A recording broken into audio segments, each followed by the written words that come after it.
आषाढ़ का एक दिन। अंक 2। कुछ वर्षों के अनंतर वही प्रकोष्ठ की स्थिति में पहले से कई अंतर आ गया है। टिप्पणी कई स्थानों से उखड़ रही है। गेरू से बने स्वस्तिक, शंख और कमल अब बुझ चुके हैं, या बुझे से हैं, या मिट गए हैं। चूल्हे के पास पहले से बहुत कम बर्तन हैं। कुंभ केवल 2 हैं और उन पर ऊपर तक काई जमी है।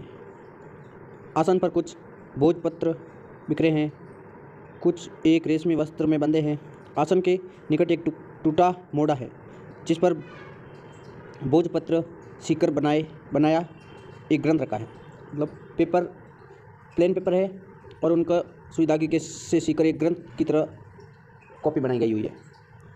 चूल्हे के निकट कोने में रस्सी बंधी है जिस पर कुछ वस्त्र सूखने के लिए फैलाए गए हैं। अधिकांश वस्त्र फटे हैं और उन पर जगह जगह टाँकियाँ लगी हैं। मारवाड़ी में कहे तो कारियाँ लगी हुई है। जहाँ से फटा हुआ है उस जगह कुछ नया कपड़े का छोटा सा टुकड़ा जोड़कर टाँकियाँ लगी हैं। एक टूटा मोढ़ा ड्योढ़ी के द्वार के पास रखा है। चौकी एक ही है जिस पर बैठी मल्लिका खरल में औषध पीस रही है, जिसे हम ओखली कहते हैं। उसमें अंदर पीछे तल्प का कोना उसी तरह दिखाई देता है। अंबिका तल्प पर लेटी हैं, बीच बीच में वह करवट बदल लेती हैं। निक्षेप बाहर से आता है। मल्लिका अपना अंशुक ठीक करती। अंशुक का अर्थ एक पतला या महीन कपड़ा होता है, जिसे दुपट्टा, हमने पहली क्लास में कहा था। अंशुक एक दुपट्टा होता है जिसे मारवाड़ी में चुन्नी कहो, दुपट्टा कहो, ओढ़नी कहो, पतला सा होता है। निक्षेप अब कैसा है अंबिका का स्वास्थ्य? मल्लिका वैसे ही ज्वर आता है अभी। निक्षेप पहले से कुछ भी अंतर नहीं पड़ा। मल्लिका लगता तो नहीं। निक्षेप 2 वर्ष से निरंतर एक सा ज्वर। मल्लिका ठंडी सांस भरकर पिसी हुई औषधि पत्र से कटोरे में डालने लगती हैं। निक्षेप मोढ़ा खींचकर उसके पास आ बैठता है। वास्तव में अंबिका बहुत चिंता करती हैं। मल्लिका औषधि भी ठीक से नहीं खाती। औषधि ठीक से नहीं खाती। औषध में दूध और शहद मिलाकर हिलाने लगती हैं। निक्षेप अपनी उंगलियां उलझाए उसे देखता रहता है। निक्षेप तुम्हारा स्वास्थ्य कैसा है? मल्लिका ठीक है। निक्षेप दुबली होती जा रही हो। बहुत दिनों से राजधानी की ओर से कोई व्यक्ति नहीं आया। मल्लिका आंखें बचाती हुई अधिक व्यक्त भाव से औषध हिलाती रहती है। कभी कभी सोचता हूँ एक बार उज्जैनी जाकर उनसे मिलाऊँ। मल्लिका क्यों? निक्षेप कई बातें करना चाहता हूँ। कई बार लगता है कि दोष मेरा ही है। मल्लिका गंभीर भाव से उसकी ओर देखती हैं। मल्लिका किस बात का? निक्षेप लंबी सांस लेता है। निक्षेप बात तुम जानती हो। मैंने आशा नहीं की थी कि उज्जैनी जाकर कालिदास इस तरह वहाँ के हो जाएंगे। मल्लिका और मुझे प्रसन्नता है कि वे वहाँ रहकर इतने व्यस्त हैं। यहाँ उन्होंने केवल ऋतुसंहार की रचना की थी, वहाँ उन्होंने कई नए काव्य की रचना की हैं। 2 वर्ष पहले जो व्यवसाय आए थे उन्होंने कुमार संभव और मेघदूत की प्रतियाँ मुझे ला दी थी। प्रतिया का मतलब होता है बुक्स की कॉपी। बता रहे थे उनके एक और बड़े काव्य की बहुत चर्चा है, परंतु उसकी प्रति उन्हें नहीं मिल पाई। निक्षेप यूँ तो सुना है उन्होंने कुछ नाटकों की भी रचना की हैं जो उज्जैनी की रंगशालाओं में खेले गए हैं। फिर भी? मल्लिका फिर भी क्या? निक्षेप मुझे कहते दुख होता है। उन्हीं व्यवसायियों के मुंह से और भी तो कई बातें सुनी हैं। मल्लिका व्यक्ति उन्नति करता है तो उसके नाम के साथ कई तरह के अपवाद जुड़ने लगते हैं। निक्षेप मैं अपवाद की बात नहीं कर रहा। उठकर टहलने लगता है। सुना भी तो था ना कि गुप्त वंश की राजदुहिता से उनका विवाह हो गया है। मल्लिका तो इसमें बुरा क्या है? निक्षेप एक तरह से देखें तो बुरा भी नहीं है, परंतु यहाँ रहते उनको जो आग्रह था कि जीवन भर विवाह नहीं करेंगे। रुककर उसकी ओर देखता है। उस आग्रह का क्या हुआ? उन्होंने यह नहीं सोचा कि उनके इस आग्रह की रक्षा के लिए तुमने? अंबिका उनके प्रसंग में मेरी बात कहाँ आती है? मैं अनेक साधारण व्यक्तियों में से हूँ। वे असाधारण हैं। उन्हें जीवन में असाधारण का ही साथ चाहिए था। सुना है राजदूहिता बहुत विदुषी है। निक्षेप, हाँ सुना है, बहुत शास्त्र दर्शन पढ़ी हैं। मैंने कहा है न कि एक तरह से देखे तो इसमें कुछ बुरा नहीं, परंतु दूसरी तरह से देखने पर बहुत ग्लानि होती है। मल्लिका, इसके विपरीत मुझे अपने से ग्लानि होती है कि यह ऐसी मैं उनकी प्रकृति में बाधा भी बन सकती थी। आपके कहने से मैं उन्हें जानने के लिए प्रेरित न करती तो कितनी बड़ी सती होती। निक्षेप, यह तो दुख है कि मेरे कहने से तुम ऐसा न करती तो आज तुम्हारा जीवन का यह रूप न होता। मल्लिका, मेरे जीवन में पहले से क्या अंतर आया है? पहले माँ काम करती थी, अब वे अस्वस्थ है, मैं काम करती हूँ। निक्षेप, बाहर से तो इतना ही अंतर लगता है। मल्लिका, केवल इतना ही अंतर? औषध लिए उठ खड़ी होती हैं, माँ को औषध दे दूँ, अभी आती हूँ। अंदर चली जाती है और अंबिका को सहारे से उठाकर औषध पिलाती हैं।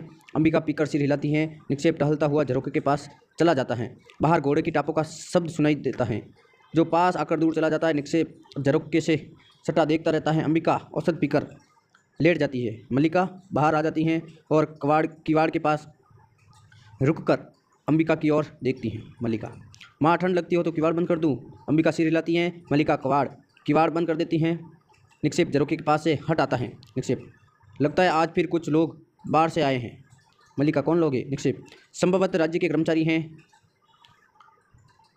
दो वैसी ही आकृतियाँ मैंने देखी हैं जैसी तब देखी थी जब आचार्य कालिदास को लेने आए थे। मल्लिका थोड़ा सिर जाती है। मल्लिका, वैसी आकृतियाँ? अपने भाव को दबाकर हंसने का प्रयत्न करती हैं। जानते हो माँ इस संबंध में क्या कहती थी कि जब भी ये आकृतियाँ दिखाई देती है कोई ना कोई अनिष्ट होता है, कभी युद्ध, कभी महामारी वगैरह वगैरह। परंतु पिछली बार तो ऐसा कुछ नहीं हुआ। निक्षेप, नहीं हुआ? मल्लिका आंखें बचाती हुई गीले वस्त्रों को देखने में व्यस्त हो जाती हैं। मल्लिका, क्या हुआ? और जो हुआ वह तो अच्छा ही था। दो एक वस्त्रों को उतार कर फिर रस्सी पर फैला देती हैं। हवा में आज इतनी नमी रहती है कि वस्त्र घंटों नहीं सूखते। फिर टापों का शब्द सुनाई देता है। निक्षेप फिर झरोखे के पास चला जाता है। साथ साथ उसके मुंह से आश्चर्य की ध्वनि निकल पड़ती है। निक्षेप, है नहीं, परंतु नहीं कैसे? टापों का शब्द दूर चला जाता है। निक्षेप उत्तेजित सा झरोखे के पास से हटकर आता है। मल्लिका, सासा उत्तेजित क्यों हो उठे? आश्चर्य आर्य।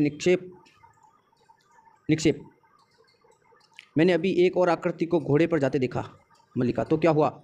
आपको भी माँ की तरह अनिष्ट की आशंका हो रही है? आशंका हो रही है। निक्षेप, वह एक बहुत परिचित आकृति है। मल्लिका, परिचित आकृति? निक्षेप, मुझे विश्वास है वे स्वयं कालिदास है। मल्लिका हाथ के वस्त्र को पकड़े स्तब्ध सी खड़ी रहती है। मल्लिका, कालिदास? यह कैसे संभव है? निक्षेप, मैंने अपनी आंखों से देखा है। वे घोड़ा दौड़ाते पर्वत शिखर की ओर गए हैं इस राजसी वेशभूषा में, और कोई उन्हें न पहचान पाए। निक्षेप की आंखें पहचानने में भूल नहीं कर सकती। मैं अभी जाकर देखता हूँ, राज्य कर्मचारी भी अवश्य उन्हीं के साथ आए होंगे। उसी उत्तेजना में चला जाता है। मल्लिका, वे आए और पर्वत शिखर की ओर गए हैं। अपनी उंगलियों को दांतों से काटती है और पीड़ा का अनुभव होने पर यंत्र चालित सी झरोखे के पास चली जाती हैं। ड्योढ़ी से रंगिणी और संगिनी दो नागरी है। रंगिणी और संगिनी अंदर आती हैं। मल्लिका आश्चर्य से उनकी ओर देखती है। रंगिणी संगिनी को आगे करती हैं। रंगिणी, इससे पूछ हम अंदर आ सकती हैं? संगिनी उसे आगे करके स्वयं पीछे हट जाती हैं। संगिनी, तू पूछ। मल्लिका उनके पास आ जाती हैं। रंगिणी, अच्छा मैं पूछती हूँ, सुनो, यह तुम्हारा घर है? मल्लिका, हाँ, आइए आप मेरे यहाँ आई है।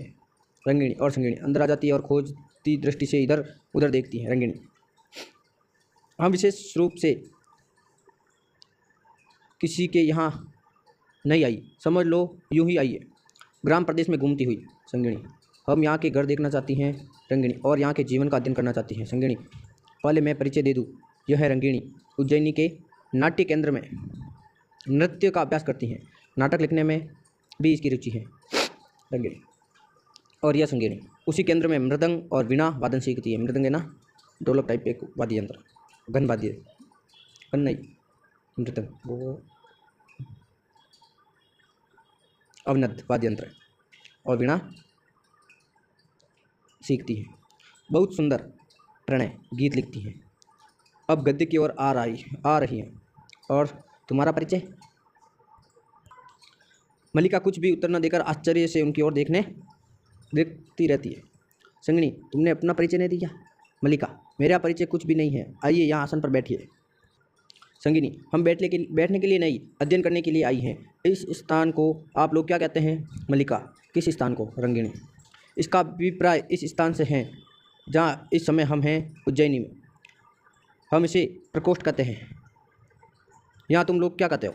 मल्लिका, प्रकोष्ठ। रंगिणी, प्रकोष्ठ को तुम लोग भी प्रकोष्ठ कहते हो और कुंभों के निकट जाकर एक कुंभ को छूती है और इसे? मल्लिका, कुंभ। रंगिणी, कुंभ, प्रकोष्ठ को प्रकोष्ठ और कुंभ को कुंभ। निराशा से कंधे हिलाती हैं। संगिनी, देखो यहाँ के कुछ स्थानीय शब्द नहीं हैं। मल्लिका हतप्रभ से उनकी ओर देखने लगती हैं। मल्लिका, स्थानीय शब्द? संगिनी, हाँ, आंचलिक शब्द। जैसे पतंजलि ने लिखा है कि योद्धा को कुछ लोग यरवा बोलते हैं और तोदा को तरवा। यरवाण स्वरवाण ऋषियो बबूवु। मल्लिका, मुझे इतना ज्ञान नहीं। संगिनी कुछ निराश सी आसन पर बैठ जाती है। रंगिणी घूमकर प्रकोष्ठ की एक एक वस्तु का निरीक्षण करती है। मल्लिका संगिनी के पास चली जाती है। संगिनी, देखो, हम कुछ ऐसी बातें जानना चाहती है जिनका संबंध यहाँ के और केवल यहाँ के जीवन से हो। तुम्हारे घर और वस्त्र तो लगभग हमारे जैसे हैं। यहाँ के जीवन की अपनी विशेषता क्या है? मल्लिका, यहाँ के जीवन की अपनी विशेषता? पल भर झरोखे की ओर देखती रहती हैं। मैं नहीं जानती, हमारा जीवन हर दृष्टि से बहुत साधारण है। संगिनी, यह मैं नहीं मान सकती। इस प्रदेश ने कालिदास जैसी असाधारण प्रतिभा को जन्म दिया है। यहाँ की तो प्रत्येक वस्तु असाधारण होनी चाहिए। रंगिणी चूल्हे के आसपास की सब वस्तुओं को अच्छी तरह देख कर तथा एक बार अंदर झांक कर उसके पास आ जाती हैं। रंगिणी, देखो, मैं तुम्हें समझाती हूँ। बात यह है कि राजकीय नियोजन से हम दोनों कवि कालिदास के जीवन की पृष्ठभूमि का अध्ययन कर रही हैं। तुम समझ सकती हो कि यह कितना बड़ा और महत्वपूर्ण कार्य है, परंतु यहाँ घूमकर हम तो लगभग निराश हो चुके हैं। यहाँ कुछ सामग्री है ही नहीं। संगिनी, अच्छा, यहाँ के कुछ वनस्पतियों के नाम बताए। मल्लिका, कैसी वनस्पतियाँ? संगिनी, कैसी वनस्पतियाँ?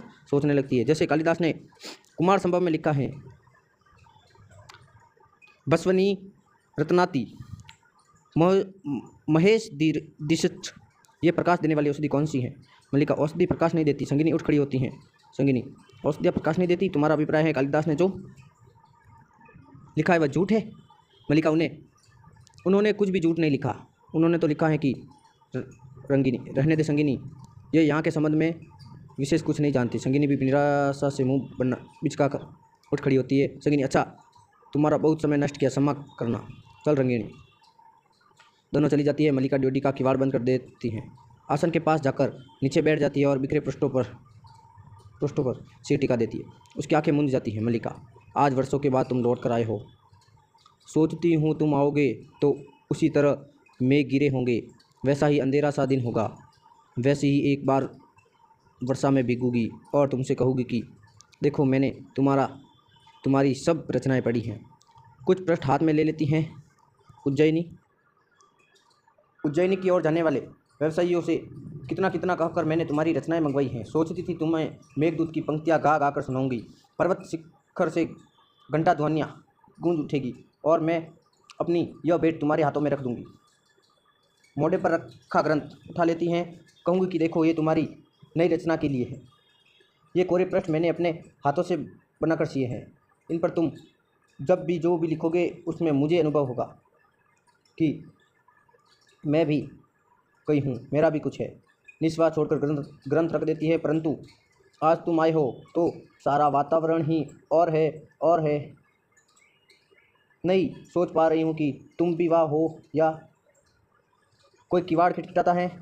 वह अपने को झटक कर उठ खड़ी होती हैं और जाकर किवाड़ खोल देती है। ड्यूटी में अनुस्वार और अनुनासिक साथ साथ खड़े दिखाई देते हैं। मल्लिका उन्हें देखकर असामंजस्य में पड़ जाती है। अनुसार और अनुनासिक, दो अधिकारी जो कवि कालिदास की पत्नी के साथ आए। अनुसार, मुझे विश्वास है मैं इस समय देवी मल्लिका के सामने खड़ा हूँ। मल्लिका, कहिए। अनुस्वार, देव मातृगुप्त के अनुचरों का अभिवादन स्वीकार कीजिए। दोनों झुककर अभिवादन करते हैं। मल्लिका भौचक्की सी उन्हें देखती रहती हैं। मल्लिका, देव मातृगुप्त कौन है? अनुसार, ऋतुसंहार, कुमार संभव, मेघदूत एवं रघुवंश के प्रणेता कविंदर, राजनीति निष्णात आचार्य तथा कश्मीर के भावी शासक देव मातृगुप्त। कि राजमहिषी गुप्त वंश दुहिता परम विदुषी देवी प्रियंगु मंजरी आपके साक्षात्कार के लिए उत्सुक है और शीघ्र ही यहाँ आया चाहती। हम उनके अनुचर आपको इसकी पूर्व सूचना देने के लिए उपस्थित हैं। मल्लिका, ऋतुसंहार और मेघदूत आदि के प्रणेता तो कालिदास हैं और आप कह रहे हैं कि अनुसार वे गुप्त राज्य की ओर से कश्मीर से का शासन संभालने जा रहे हैं। मात्र गुप्त उन्हीं का नया नाम है। वे कश्मीर का शासन संभालने जा रहे हैं और उनकी राजमहिषी मुझसे मिलने के लिए आ रही हैं। अनुसार मुझे विश्वास है कि इस गौरवपूर्ण अवसर पर आप अपने उपवेश गृह के वस्तु विन्यास में कुछ परिवर्तन अवश्य समझेगी। इससे आपका आदेश समझते हुए हम ये कार्य अपने हाथों से संपन्न किए देते हैं। आओ अनुनासिक, दोनों प्रकोष्ठों में आकर निरीक्षण करने की दृष्टि से सब वस्तुओं को देखने लगते हैं। मल्लिका एक और हट जाती है। अनुनासिक आसन के पास चला जाता है। अनुनासिक, मैं समझता हूँ यह आसन द्वार के निकट होना चाहिए। अनुसार देवी द्वार से प्रवेश करेगी और आसन द्वार के निकट होगा। अनुनासिक, उस स्थिति में मैं इसे इसकी वर्तमान स्थिति से 7 अंगुल दक्षिण की ओर हटा देना चाहिए। अनुसार दक्षिण की ओर नकारात्मक भाव से सीधी लाता है। मैं समझता हूँ इसकी स्थिति 5 अंगुल उत्तर की ओर होनी चाहिए। गवाक्ष से सूर्य की किरणें सीधी इस पर पड़ती हैं। अनुनासिक, मैं तुमसे सहमत नहीं हूँ। अनुसार, मैं तुमसे सहमत नहीं हूँ। अनुनासिक, तो विवादास्पद विषय होने से आसन को यही रहने दिया जाए। अनुनासिक, अच्छी बात है, इसे यही रहने दिया जाए। और ये कुंभों के पास चला जाता है। अनुसार, मैं समझता हूँ कि एक कुंभ इस कोने में, दूसरा उस कोने में होना चाहिए। अनुसार, पर मैं समझता हूँ कि कुंभ यहाँ होने ही नहीं चाहिए। अनुसार, क्यों?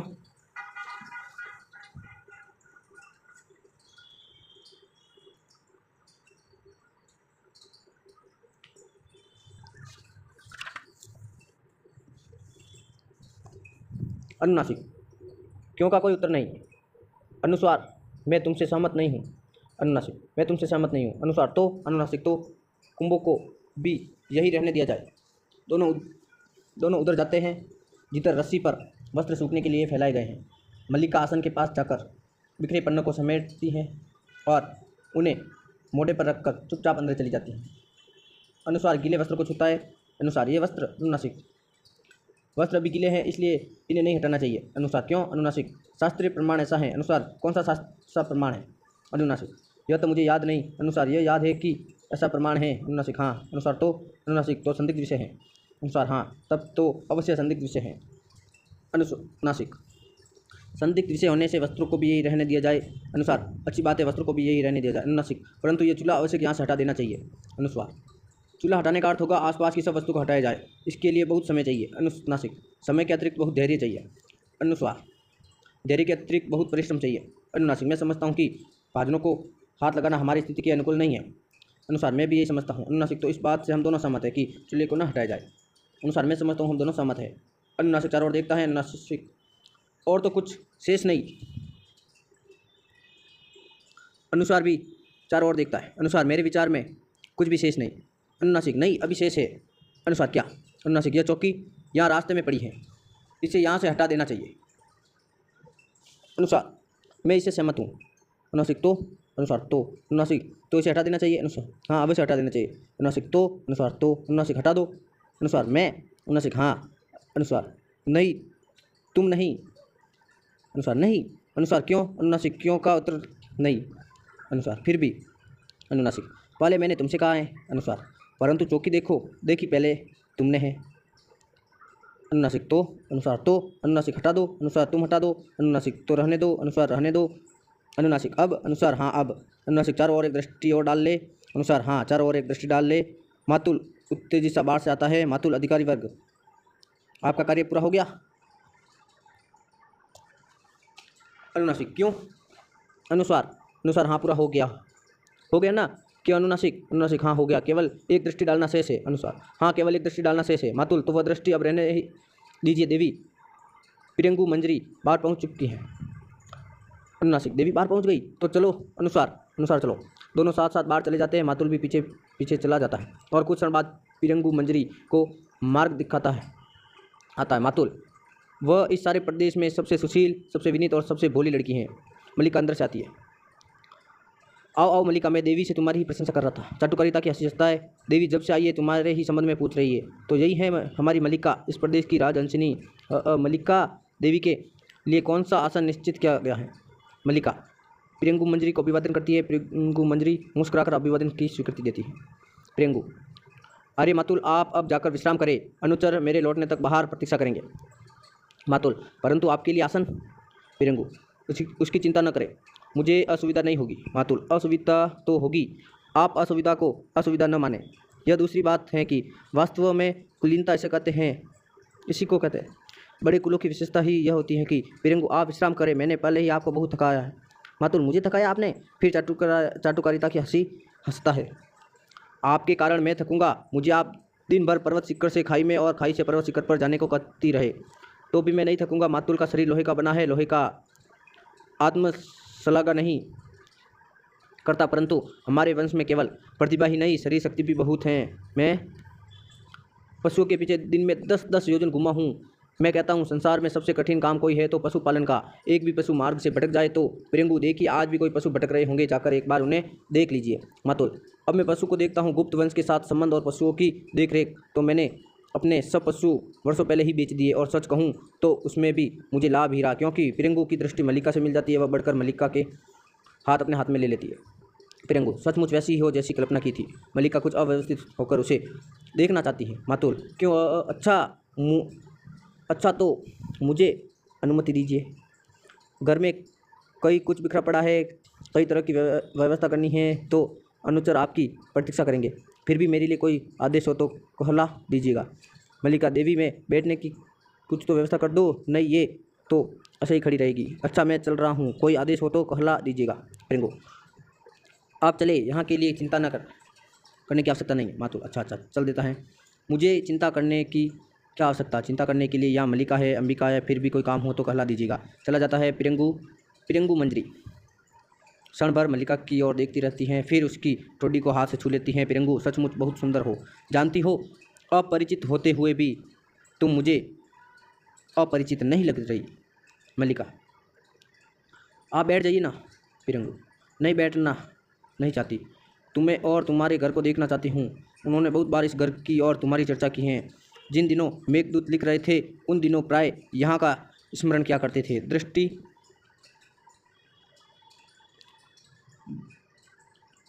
चारों ओर घुमाकर फिर मल्लिका के चेहरे पर स्थिर हो जाती हैं। आज इस भूमि का आकर्षण ही हमें यहाँ ले आया है, अन्यथा दूसरे मार्ग से जाने में हमें अधिक सुविधा होती।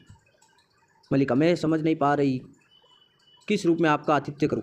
आप आसन ले तो मैं आपके लिए। प्रियंगु आतिथ्य की बात तुम मत सोचो, मैं तुम्हारे यहाँ अतिथि के रूप में नहीं आई। संभव था ये न भी आते, परंतु मैं ही विशेष आग्रह के साथ इन्हें लाई हूँ। मैं स्वयं एक बार इस प्रदेश को देखना चाहती थी। इसके अतिरिक्त गले से हल्का विदग्धतापूर्ण स्वर निकल पड़ता है। इसके अतिरिक्त एक और भी कारण था, चाहती थी कि इस प्रदेश का कुछ वातावरण साथ ले जाऊं। मल्लिका इस प्रदेश का वातावरण? प्रियंगु मंजरी मुस्कुरा कर उसे देखती है, फिर टलती हुई झरोखे के पास चली जाती है। प्रियंगु यहाँ से तो बहुत दूर तक की पर्वत श्रृंखलाएं दिखाई देती हैं, कितने निर्वाज्य सुंदर है।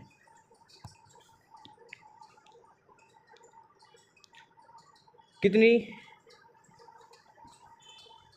निवाड़ सुंदरता है। मुझे यहाँ कर तुमसे स्पर्धा हो रही है।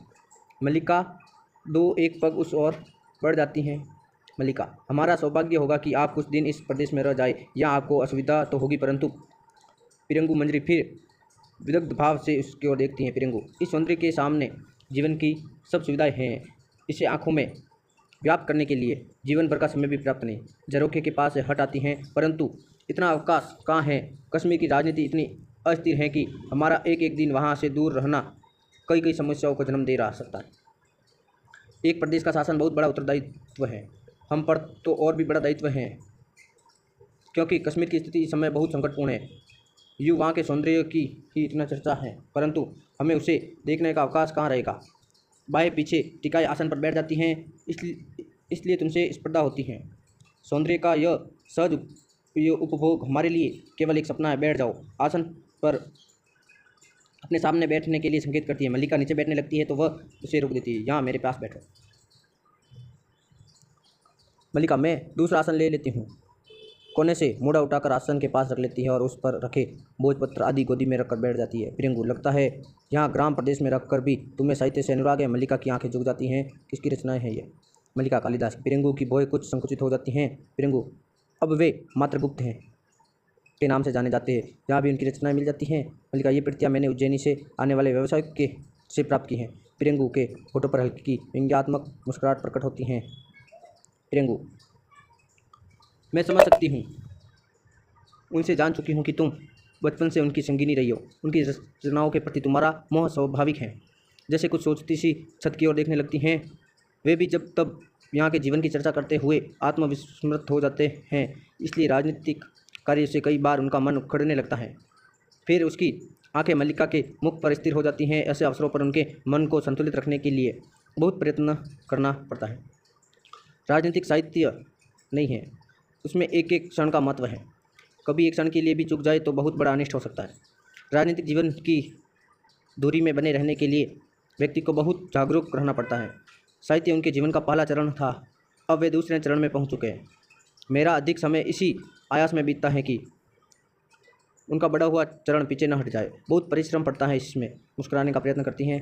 तुम ऐसा नहीं समझती मल्लिका, मैं राजनीतिक जीवन के संबंध में कुछ भी नहीं जानती। प्रियंगु, क्योंकि तुम ग्राम प्रदेश में ही रही हो। उठ खड़ी होती है। मल्लिका भी उठने लगती है तो कंधे पर हाथ रखकर वो उसे बैठा देती हैं। बैठी रहो। निचले होठ को थोड़ा चबाते हुए टहलने लगती है। तुमने मुझसे कहा था कि मैं यहाँ का कुछ वातावरण साथ ले जाना चाहती हूँ। यह इसलिए कि उन्हें अभाव का अनुभव न हो। उससे कई बार बहुत सती होती है। वे व्यर्थ में ढेरी खो देते हैं जिसमें अधिक समय जाता है। शक्ति भी उनके समय का बहुत मूल्य है। मैं चाहती हूँ उनका समय उस तरह नष्ट न हुआ करे। मल्लिका के सामने आकर रुक जाती हैं।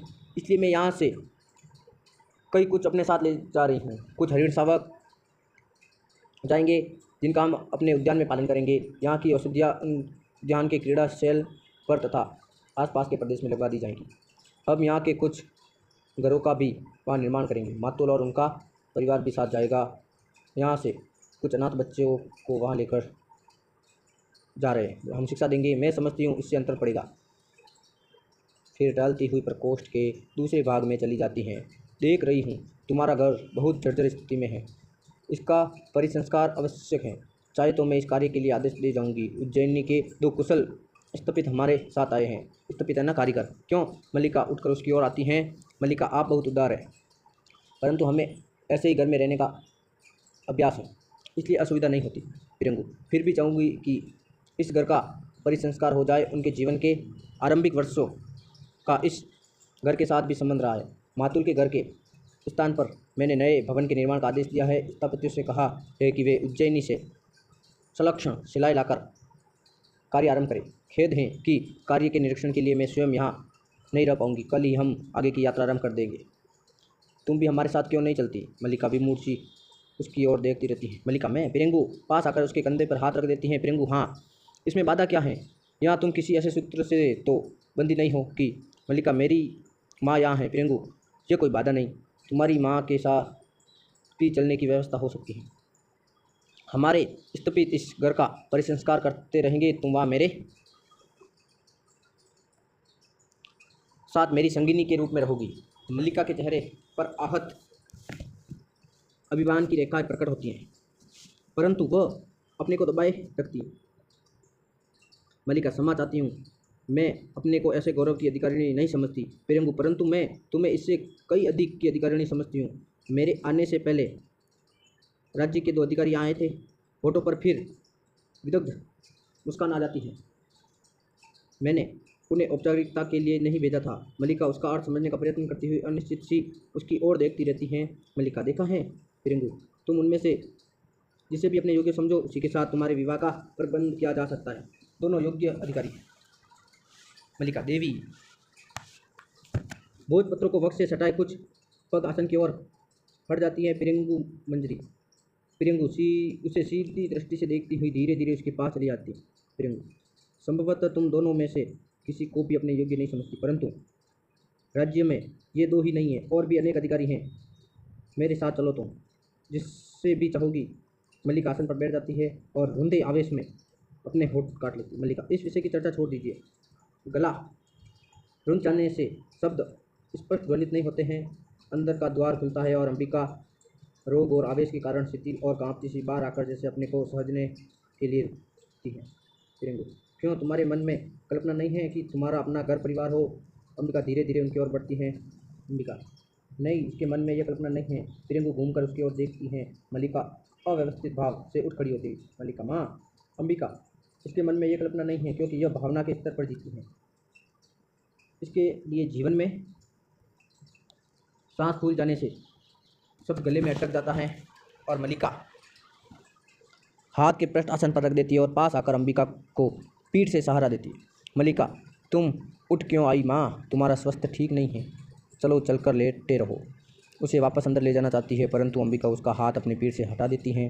अंबिका, मैं किसी आने वाले से बात भी नहीं कर सकती। दिन, मास, वर्ष मुझे घुटते हुए बीत गए। मेरे लिए यह घर नहीं, एक काल गुफा है जिसमें मैं हर समय बंद रहती हूँ। और तुम चाहती हो मैं किसी से बात भी न करूँ। चलने की चेष्टा में गिरने को हो जाती है, उसे संभाल लेती हैं। मल्लिका, परंतु माँ, तुम स्वस्थ नहीं हो। अंबिका, तुम्हारी अपेक्षा में फिर भी अधिक स्वस्थ हूँ। फिरेंगू के पास जाकर उसे सिर से पैर तक देखती हैं।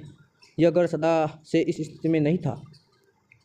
राजवधू मेरे हाथ चलते थे तो मैं प्रतिदिन इसे लीपती बुहारती थी। यहाँ की हर वस्तु इस तरह गिरी टूटी नहीं थी, परंतु आज तो हम दोनों माँ बेटी भी यहाँ टूटी सी पड़ी रहती हैं।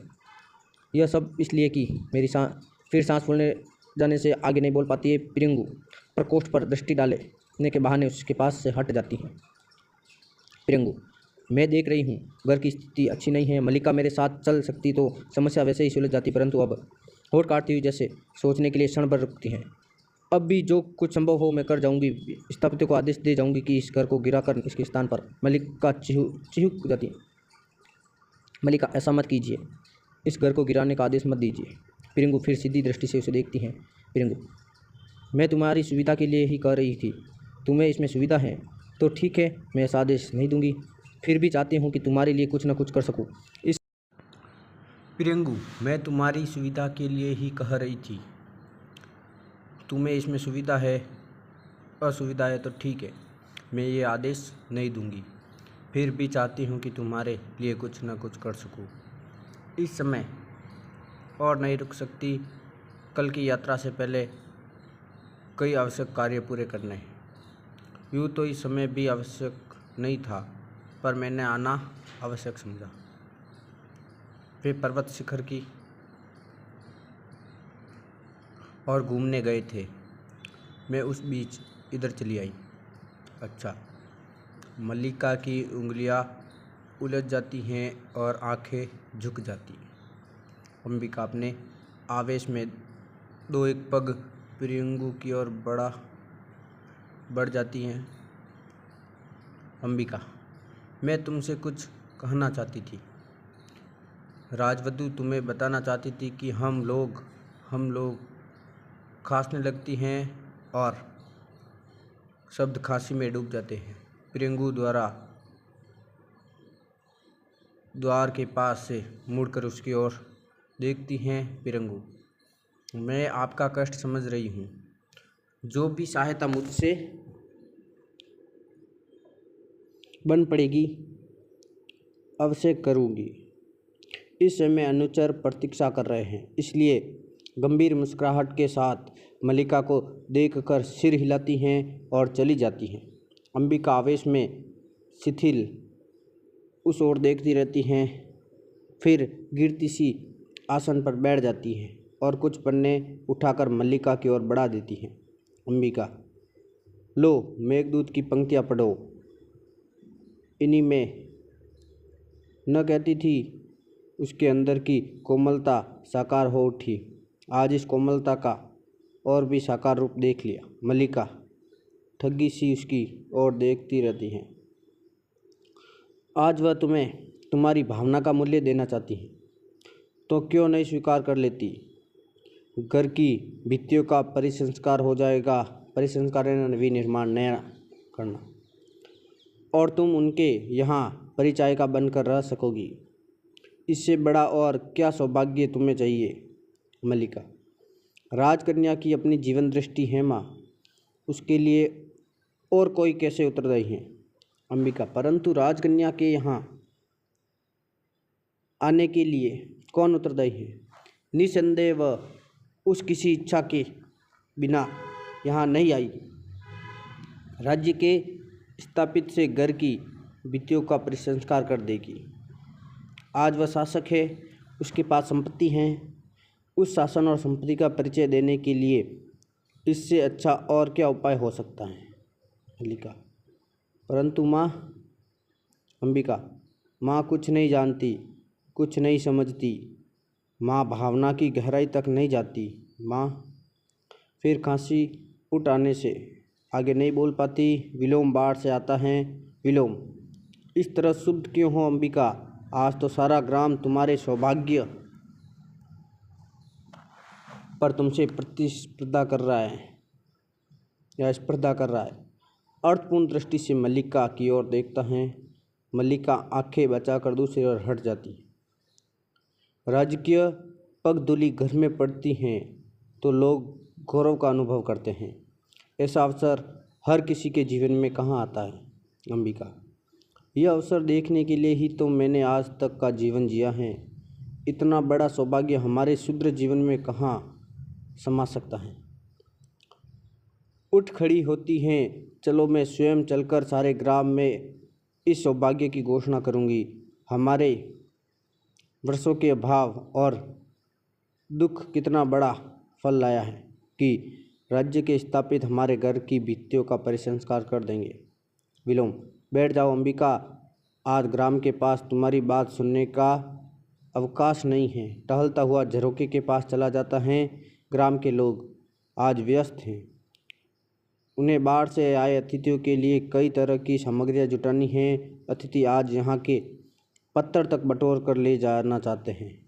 मल्लिका, यहाँ के पत्थर पहले भी मूल्यवान थे। अरे विलोम, यह और बात है कि पहले किसी ने उनका मूल्य समझा नहीं। अंबिका आवेश में कई पग उसकी ओर बढ़ जाती हैं। अंबिका, तो जाकर तुम भी बटोर क्यों नहीं लेती? संभव है फिर लोग यहाँ कोई पत्थर शेष न रहने दे और तुम्हारी भावना के लिए कोई आधार ही न रह जाए। मल्लिका, बैठ जाओ माँ, तुम्हारा स्वास्थ्य ठीक नहीं है। उसे बाहू से पकड़कर आसन पर बिठा देती हैं। विलोम, ग्राम के चारों ओर बहुत उत्साह है। यह दिन इस प्रदेश के जीवन का सबसे बड़ा उत्सव है। लोग आज अपने पशुओं की चिंता नहीं कर रहे। वे अतिथियों के लिए भोजन और पान की सामग्री जुटाने में व्यस्त हैं। उस सामग्री के लिए कुछ हरिण शावक भी होंगे जो राजकन्या के लिए विशेष आदेश पर एकत्रित किए जा रहे हैं। मल्लिका, यह सच नहीं है। विलोम, सच नहीं है। इंद्रवर्मा और विष्णुदत्त को राजकन्या ने स्वयं आदेश दिया है कि मल्लिका, उस आदेश का कुछ और अर्थ भी हो सकता है। विलोम, और अर्थ क्या और अर्थ हो सकता है? राजकन्या हरिण शावकों से खेला करेगी या उज्जैनी के कलाकार उनकी अनुकृतियाँ बनाएंगे? यह भी एक मनोरंजक विषय है कि राज परिवार के साथ आए राजधानी के कलाकार आज यहाँ की हर वस्तु की अनुकृति बनाते घूम रहे हैं। यहाँ का कोई पेड़, पत्ता, तिनका शेष नहीं रहेगा जिनकी वे अनुकृतियाँ बनाकर नहीं ले जाएंगे। मल्लिका, इसका भी कुछ दूसरा अर्थ हो सकता है। विलोम झरोके के पास से हटकर उसकी ओर आता है। विलोम, मैं कब कहता हूँ कि दूसरा अर्थ नहीं है? अर्थ बहुत स्पष्ट है। वे यहाँ की हर वस्तु को विचित्र रूप में देखने आते हैं या देखते हैं और उस वैचित्र्य को यहाँ से जाकर दूसरों को दिखाना चाहते हैं। तुम, मैं, यह घर, ये पर्वत, सब उनके लिए विचित्र के उदाहरण हैं। मैं तो उनकी सूक्ष्म और समर्थ दृष्टि की प्रशंसा करता हूँ कि जो यहाँ वैचित्र्य नहीं वहाँ भी वैचित्र्य देख लेती हैं। एक कलाकार को मैंने यहाँ की धूप में अपनी छाया की अनुकृति बनाते देखा है। अंबिका, यहाँ की धूप में उन्हें अपनी छायाएँ अवश्य और सी लगती होगी। वह कौन राक्षसी थी जो जिस किसी जीव को उसकी छाया से पकड़ लेती थी? बोलते बोलते फिर हाँफने लगती हैं। मैं चाहती हूँ मैं ही वह राक्षसी होती जिससे आज मैं काशी उठाने के बाद डूब जाते हैं। मल्लिका पास जाकर उसके कंधों को सहारा देती हैं। मल्लिका, तुमसे कहा है माँ, तुम विश्राम करो, बात मत करो। आर्य विलोम, माँ का स्वास्थ्य ठीक नहीं है, उन्हें इस समय विश्राम करने दीजिए।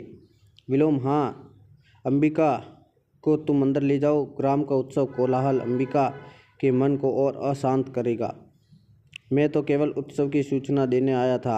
आश्चर्य है कि कालिदास ने यहाँ अपना आना उचित नहीं समझा। कल तो सुनते हैं वे लोग चले भी जाएंगे। अंबिका, उसने आना उचित नहीं समझा क्योंकि वह जानता है अंबिका अभी जीवित है। विलोम, परंतु मैं समझता हूँ वह एक बार आएगा अवश्य। उसे आना चाहिए। व्यक्ति किसी संबंध को ऐसे नहीं तोड़ता। फिर टहलता हुआ झरोखे के पास चला जाता है और विशेष रूप से वह जिसे एक कवि का कोमल हृदय प्राप्त हो। तुम क्या सोचती हो मल्लिका, उसे एक बार आना चाहिए या नहीं आना चाहिए? मल्लिका, मैंने आपसे अनुरोध किया है आर्य विलोम कि इस समय माँ को विश्राम करने दीजिए। आपकी बातों से माँ का मन विक्षुब्ध होता है, विचलित होता है। विलोम, मेरी बातों से अंबिका का मन विक्षुब्ध होता है? मैं समझता हूँ उसके कारण दूसरे हैं। अंबिका जानती है इन कारणों के उसका मन विक्षुब्ध होता है। झरोखे से बाहर देखने लगता है। मैं भी उन कारणों को समझता हूँ, इसलिए बहुत सी बातों जो अंबिका मन में रहती हैं मुँह से कह देती है। अंबिका के मन में होती है, मुँह से कह देती है। मुड़कर मल्लिका की ओर देखता है। तुम्हें मेरा यहाँ होना अखर रहा है। मैं जानता हूँ यह कोई नई बात नहीं, परंतु मैं कुछ ही देर यहाँ रहना चाहता हूँ। फिर बाहर देखने लगता है। पर्वत शिखर की ओर से एक अश्वारोही को आते देख रहा हूँ।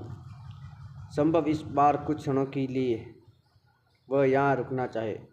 उस स्थिति में मैं भी उससे कुशल क्षेम पूछ लूँगा।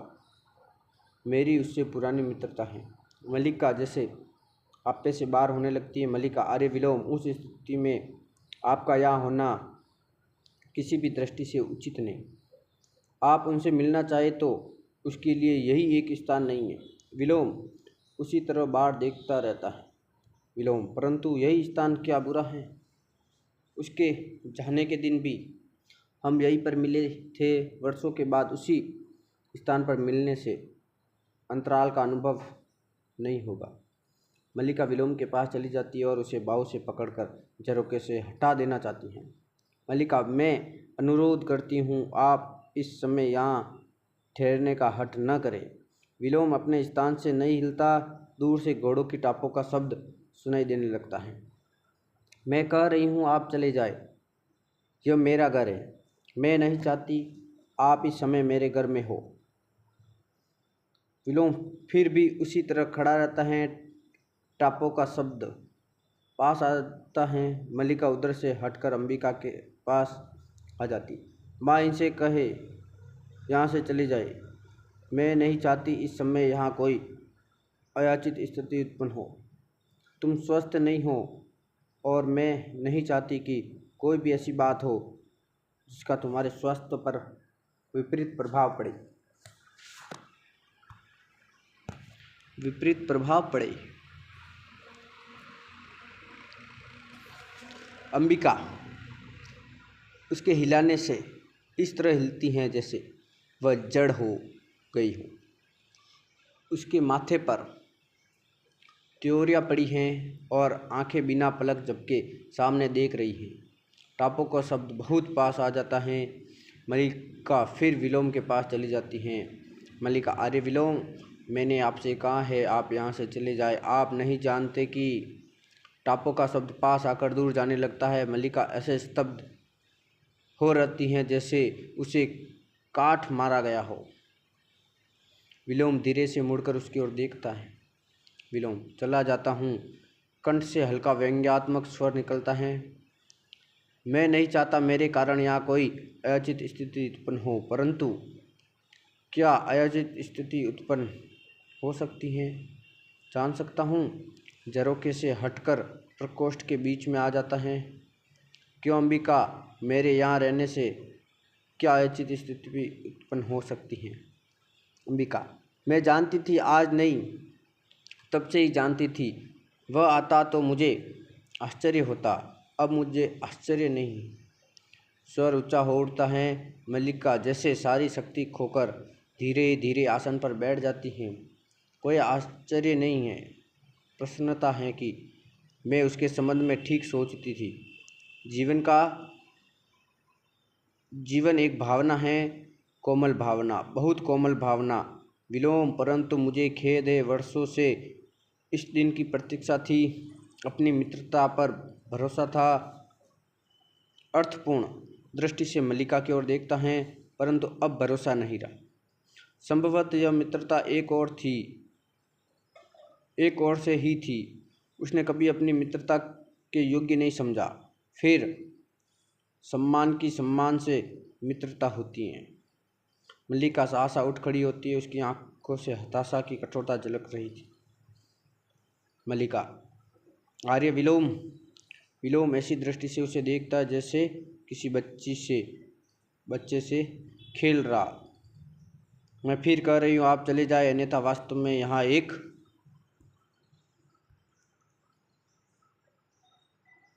अयाचित स्थिति उत्पन्न हो जाएगी। विलोम ऐसा मुस्कुराकर अंबिका की ओर देखता है। तब तो मुझे अवश्य चले जाना चाहिए। अच्छा अंबिका, तुम्हारे स्वास्थ्य की मुझे बहुत चिंता रहती है। जहाँ तक संभव हो घृत और मधु का सेवन करो। मैंने अभी नया मधु निकाला है, आवश्यकता हो तो तुम्हारे लिए। मल्लिका, हमें मधु की आवश्यकता नहीं है, हमारे घर में मधु पर्याप्त मात्रा में है। विलोम ऐसा अच्छा अंबिका क्षण भर दोनों की ओर देखता रहता है, फिर चल देता है। द्वार के पास पहुंचकर फिर रुक जाता है। फिर कभी मधु की आवश्यकता पड़ जाए तो संकोच मत करना। फिर चला जाता है। मल्लिका क्षण भर सिर झुकाए दबी सी खड़ी रहती हैं, फिर अपने को संभाल पाने में असमर्थ अंदर को चल देती है। अंबिका का भाव आवेश में हताशा और हताशा से करुणा में बदल जाता है। अंबिका, मल्लिका रुक जाती हैं, पर कुछ भी उत्तर न देकर मुंह हाथों में छिपा लेती है। अंबिका उठकर धीरे धीरे उसके पास आ जाती है और उसे बाहों में ले लेती है। मल्लिका अंबिका के वक्ष में मुंह छिपा लेती है। सारा शरीर रुलाई से कांपता रहता है, पर गले से स्वर नहीं निकलता। अंबिका की आंखें भर जाती है